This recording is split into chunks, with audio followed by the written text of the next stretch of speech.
Hello everyone, welcome to RushChem summary videos. In this video, I'm summarizing the lesson NMR, IR spectroscopy and mass spectrometry.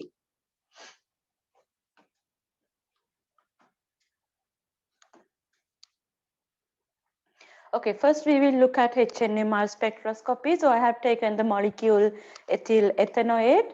So when we talk about HNMR spectroscopy, we first look at the number of hydrogen environments. So when we take ethyl ethanoate, it has three different types of hydrogen. So we say three hydrogen environments, which I have written as A, B, and C. So you can see these three CH3s are in type A environment, and these two hydrogens are in another environment, which is type B, and these are in another environment, so type C.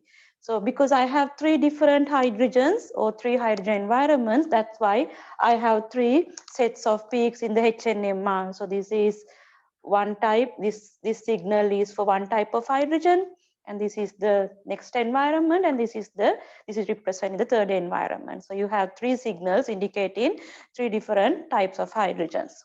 And then the peak splitting, you can see that some of the peaks, they are splitting. So this is a quadrat, and here this has split into three peaks, so you call this is a triplet.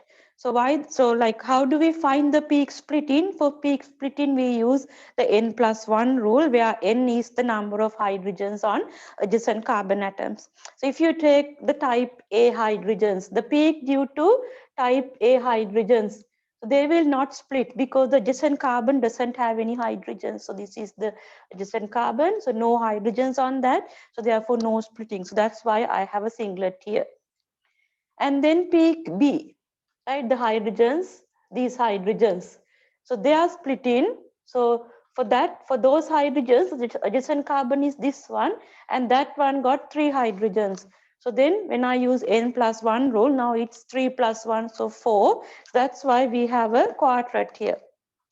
And then these hydrogens, the signal due to these hydrogens, so they will split into a triplet. Why is that? So these hydrogens, adjacent carbon is that one, it got two hydrogens, so therefore n+1, so 2 + 1, 3, so it's giving you a triplet. That's why we have a triplet here, right? So we know about the splitting.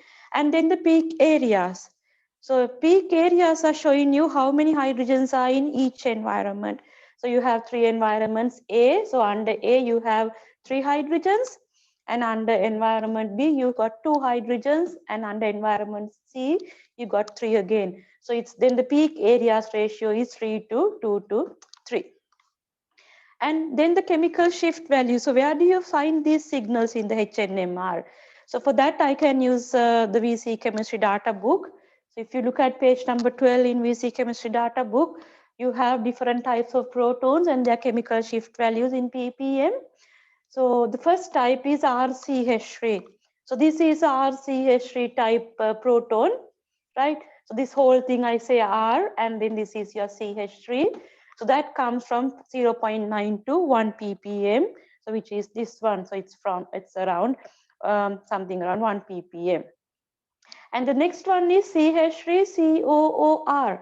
So the CH3 bonded to the carbonyl group. So when the CH3 bonded to the carbonyl group, those hydrogens, they will appear at 2 ppm, right? So it is this peak then. And the other one is the RCOOCH2R. So I can say this is R, then COOCH2. It's talking about these CH2s, and then R. So it's talking about the CH2 protons bonded to this oxygen. So the value is then 3.7 to 4.8, which is this one.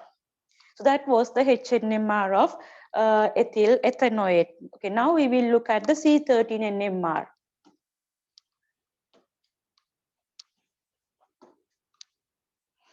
Okay, for C13NMR, we look at the carbon environment. So what are the different types of carbons you have?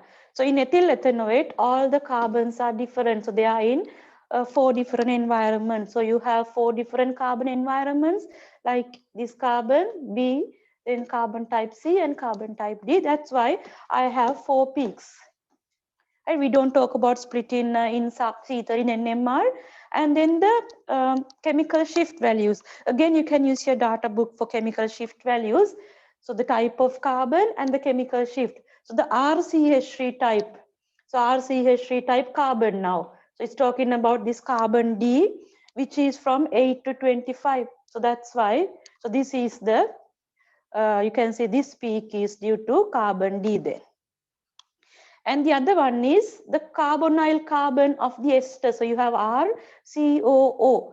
So it's talking about the carbonyl carbon of the ester group, which comes from 165 to 175. So it's talking about this carbon here. So carbon B. So carbon B will appear around 170 then. The other two types are not given in your data book, but we know that when the carbon atoms are joined to the more electronegative atoms like oxygen, the chemical shift value is higher. So therefore, the peak at 60, around 60 will be for carbon type C, and then the carbon A will be around 20s. So that was the C13 NMR of ethyl ethanoate.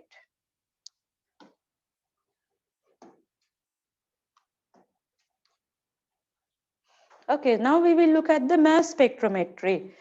So this is the mass spectrum of ethyl ethanoate. So first thing, so where is the molecular? What is the molecular ion peak? The molecular ion peak is showing you the molar mass of this compound. So ethyl ethanoate has a molar mass of 88. When you find the molar mass, it's 88. So therefore, the molecular ion peak, or you say M plus peak, will appear at 88. So that's the last peak in your mass spectrum, right?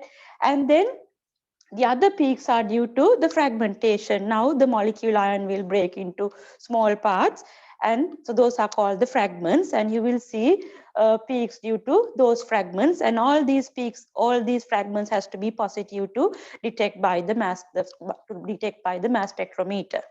Right, so this is called the base peak. So the base peak is the peak with the highest intensity, right? So now you can see the base peak has a mass to charge ratio of 43. So when you break your compound into different parts, so which part is 43, right? So you have different peaks. So for example, if I break my compound from here, so that's CH3, CH2. So I can say CH3, CH2 plus, because only the positive ions are detected. So CH3, CH2 is adding up to 29. So that's how we get a peak at 29 here. So like that, you have to see which one is then 43. Okay, so that's the end of the video. Now you can try questions, and the questions and the summary notes you can find on pages 110 to 111, 118 of RocheChem 3 and 4 study guide. And thanks for watching my video. If you need any further information, please visit our website www.rochechem.com. Thank you. I will see you in another video.